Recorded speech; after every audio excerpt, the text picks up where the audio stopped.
Greatness does not come by chance, it is taken by force.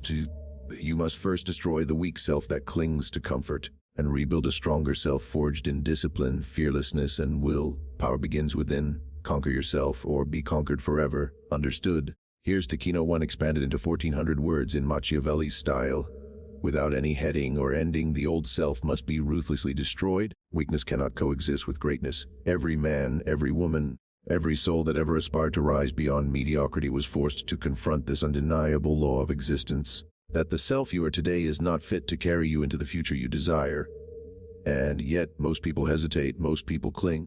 Most people beg for comfort while dreaming of power. This contradiction is why so few ever achieve anything worthy of remembrance. To destroy oneself is not an act of despair, it is an act of absolute clarity. It is to look in the mirror and see not what you are, but the enemy you must conquer. Weakness is not a guest that lies within us politely. It is a tyrant, subtle yet absolute, that whispers in our ear to settle, to wait, to hope. And if that voice is not silenced, it becomes the architect of your failure. The destruction of the self is the only liberation from that prison. What does it mean to destroy the self? It does not mean to vanish, to abandon life, to erase your existence. It means to dismantle everything within you that resists growth, to break apart the illusions that you hold for comfort, and to strip yourself of every soft defense that keeps you from pain, but also keeps you from victory. A man who refuses to destroy his weakness becomes the servant of it. A man who dares to tear it down becomes its master. And only in mastery does greatness exist. Every empire that has ever risen first leveled the ruins before building walls of strength.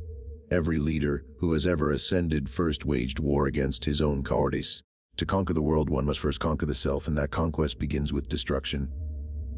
Weakness cannot be negotiated with. It cannot be reformed. It cannot be tamed. The part of you that makes excuses, the part of you that fears risk, the part of you that waits for perfect conditions. This part is not a flawed servant. It is a traitor, and traitors deserve no mercy. They must be executed, not debated.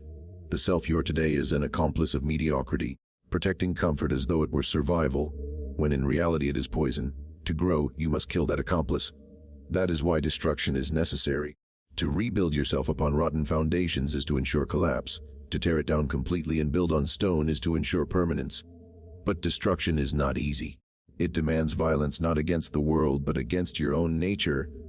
It demands that you turn inward with the sharpest of blades and cut out complacency. It demands that you destroy your dependence on approval, that you set fire to your need for validation, that you slaughter the part of you that craves ease. Because ease has never built empires, comfort has never produced warriors, and pleasure has never delivered power. Those who chase comfort are the ruled. Those who reject it become the rulers. Every day, the self whispers, stay where you are, avoid pain, protect your fragile identity. And every day you must respond with war. I will not be ruled by weakness. I will destroy it. I will build something greater. To destroy oneself is not to abandon identity, but to shape a stronger one. The weak identity that you carry today was forged by habits, by fears, by the influence of a world that teaches obedience more than strength. That identity must be shattered. Do you think Julius Caesar held on to the timid child he once was? Do you think Alexander the Great allowed his youthful hesitations to remain? Do you believe any conqueror, any visionary carried their old self with them? No, they buried it. They buried it with the same ruthlessness with which they defeated enemies. With a self that hesitates, that doubts, that surrenders must be buried, and in its grave rises the self that commands, that acts, that conquers, because it feels like loss. But what is truly lost when weakness dies? Nothing but chains. What is truly lost when illusions burn? Nothing but lies. The only loss is the fantasy of safety, a fantasy that has cost more men their destiny than any enemy ever could. Safety has destroyed more dreams than war. Mediocrity has stolen more power than violence, and comfort has murdered more greatness than death. To destroy yourself is not to lose. It is to finally stop losing. In time, and to burn your weaknesses is to reclaim power. To shatter your excuses is to reclaim freedom. Understand this weakness will not leave voluntarily. It must be driven out, beaten down, and buried. Discipline is the weapon of this destruction. Brutality toward your own habits is the weapon of this destruction. To wake early when the body screams for sleep, to persist when the mind begs for retreat, to confront fear instead of hiding from it. This is the destruction of weakness. But the path is merciless, but it is also just, for the self that emerges is not fragile, not fickle, not soft. The self that emerges is unbreakable. And when you are unbreakable, The world cannot rule you, cannot manipulate you, cannot defeat you. The old self will resist. It will argue with you. It will disguise itself as reason, telling you to be cautious, to wait, to delay. It will disguise itself as kindness, telling you to forgive your laziness, to accept your limitations. It will disguise itself as wisdom, telling you that perhaps greatness is not worth the sacrifice. These are not truths. They are the desperate lies of a self about to be destroyed. You must be sharper than these lies. You must know that weakness speaks with the tongue of comfort, but hides the dagger of failure. You must know that to listen to it is to die slowly, without ever living fully. The weak self will beg for survival, but no tyrant willingly surrenders power. You must kill it. This destruction is not an event, it is a war fought daily. Each day is a battlefield where weakness attempts to rise again. Each morning you awaken, the old self attempts resurrection. Each decision you make, the old self whispers. Each failure tempts you to return to comfort. That is why destruction is not once but continual. You must destroy yourself again and again, until the weak self has no ground left, until every whisper of cowardice is silenced, until the only voice within you is the voice of command. The destruction never ends, because the temptation of weakness never ends, but with each destruction the new self grows stronger, the fortress of your will becomes higher, it then becomes smaller. Do not confuse destruction with chaos. Chaos is mindless, but destruction with intent is creation. Trying to destroy a crumbling building is not madness, it is preparation for something greater. To destroy a weak identity is not despair, it is the foundation of strength. In time you must know why you destroy, not for the thrill of ruin, but for the necessity of rebirth. Those who destroy without purpose fall into emptiness, but those who destroy with vision rise into greatness. Your purpose is clear, to become unshakable, to become unruled, to become the architect of your own power. That cannot happen while weakness survives, therefore it must die. And let me tell you this, the world will not mourn your old self. The world has no use for another timid, distraught, hesitant person. The world does not reward mediocrity, it exploits it. Your weak self is not admired, it is manipulated. It is the tool of stronger wills, and it is the pawn of those who destroy it, and you cease to be a pawn. Destroy it, and you become the player, the strategist, the ruler of your own fate. Do not be deceived. Society teaches you to preserve weakness because it profits from your compliance, but you do not exist to be used. You exist to rule yourself, and ruling yourself begins with destruction. So when I say the old self must be ruthlessly destroyed, I do not speak of metaphor, I speak of necessity. Weakness cannot coexist with greatness. They are sworn enemies and only one can survive. The decision is yours. Let weakness live and watch greatness die, or kill weakness and build greatness on its grave. Those who hesitate will never rise. Those who destroy will ascend. That is the law, unchanging and eternal. Power is forged only through self-conquest and the deliberate rebuilding of a stronger self. No throne, no crown, no empire, no dominion over others is ever truly stable if the individual who holds it has not first mastered himself. For the man who rules the world yet is enslaved by his own impulses, his own fears, his own desires, is no ruler at all. He is a hollow figure destined for collapse.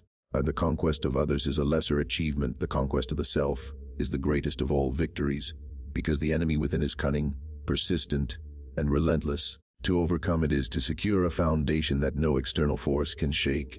This is why the building of power must begin not outwardly but inwardly, not with armies and resources, but with the relentless war against your own weakness. Self-conquest is not an accident. It is a deliberate campaign. It is not achieved by wishes, it is achieved by design. The weak man hopes his flaws will fade, but the wise man knows they must be broken. The weak man excuses his indulgence, but the strong man sees indulgence as poison. To rebuild the self, one must first dismantle the false scaffolding that weakness has erected. The scaffolding of excuses, the scaffolding of blame, the scaffolding of dependency. These structures are built to build fragility. If they remain, no new self can rise. But when they are torn down, the ground becomes firm, ready for the construction of something unshakable. The first element of conquest is mastery of desire. Every man is born with appetites, but the man who obeys them blindly is nothing more than an animal dressed in human form. Desire unchecked leads to ruin, for it distracts, weakens, and enslaves. And to conquer the self, you must dictate to your desires rather than obey them. You must eat to strengthen, not to indulge. You must rest to recover, not to escape. You must use pleasure as a servant, not as a master. The man who indulges every craving becomes soft, predictable, and easy to manipulate. The man who restrains himself becomes sharp, disciplined, and impossible to rule. The second element of self-conquest is mastery of fear. Fear whispers of danger. Fear magnifies events chains that do not exist. Most men live as prisoners of fear, unable to act boldly, unable to seize opportunity. But greatness requires courage not as an emotion, but as a discipline. Courage is not the absence of fear, it is the decision to move forward despite it. To conquer yourself is to confront fear until it bends, until it ceases to control your choices. Fear of failure, fear of rejection, fear of suffering. All of these are illusions that preserve weakness. Break them, and you break the prison walls of your life. The third element of self-conquest is mastery of the mind. The mind undisciplined is a battlefield of chaos, thoughts colliding without order, doubts multiplying without resistance, distraction flooding every moment. The man who cannot control his own thoughts cannot control his life. To rebuild the self, the mind must become a fortress impenetrable by doubt, impervious to distraction, ordered by reason, and commanded by will. This requires deliberate practice, focus sharpened, clarity forged by reflection, discipline enforced in thought as well as in action. The mind is the seat of power, but only if it is ruled. Left unruled, it is a traitor that will sabotage every ambition. The fourth element of self-conquest is mastery of discipline. Discipline is the sword that cuts through weakness, and the armor that shields against temptation, the structure upon which greatness is built. Without detentions remain dreams, and dreams remain dust. Discipline is the art of doing what must be done, whether or not desire cooperates. It is the act of rising when tired, persisting when weary, advancing when opposed. Those without discipline live as slaves to impulse. Those with discipline live as rulers of themselves and, by extension, rulers of their world. Rebuilding the self is a process of design, not chance. Once the old self is destroyed, what rises in its place must be chosen with precision. A stronger self is not accidental, it is forged by values, by standards, by relentless repetition of action aligned with those standards. You must ask, what kind of man must I become to achieve greatness? What qualities must I embody? What weaknesses must I exterminate? What habits must I establish? And then you must build yourself as an architect builds a fortress, stone by stone, deliberately, with patience and with vision. Weakness cannot be allowed to creep back in, for a single crack in the foundation threatens the entire structure. The rebuilding of the self is also the building of will. Willpower is the crown of self-conquest, the unyielding force that compels persistence despite pain, that commands obedience from body and mind alike. Will is the emperor within, and once it is established, no external empire is beyond reach. A man of will cannot be broken by circumstance, cannot be enslaved by temptation, cannot be defeated by setback. He bends the world not because the world is weak, but because he himself is unbreakable. This unbreakability does not come from chance, but from deliberate forging in the fire of self-conquest. True power is therefore not in the possession of things, but in the possession of oneself. Reaches can be lost, time, armies can be defeated, influence can fade, but the man who has conquered himself remains sovereign. He does not depend on fortune, for he has built a fortress within. He does not depend on approval, for he rules himself. He does not depend on circumstance, for he bends it to his will. This is why the destruction of the old self and the rebuilding of the new self is not merely desirable, it is necessary. For without it, you are at the mercy of forces both internal and external, and such a man cannot claim greatness. The world respects only strength, and strength comes only from this inner conquest. Those who remain slaves to themselves are destined to be ruled by others. Those who conquer themselves rise inevitably above. For nothing external can master the man who has mastered his own soul. Power begins here, always here, in the deliberate war against the self and the deliberate creation of one worthy of ruling. Weakness dies, strength is forged, and from that foot emerges true power, the kind that cannot be taken, cannot be stolen, cannot be broken. That is the essence of self-conquest, and that is the essence of building the stronger self.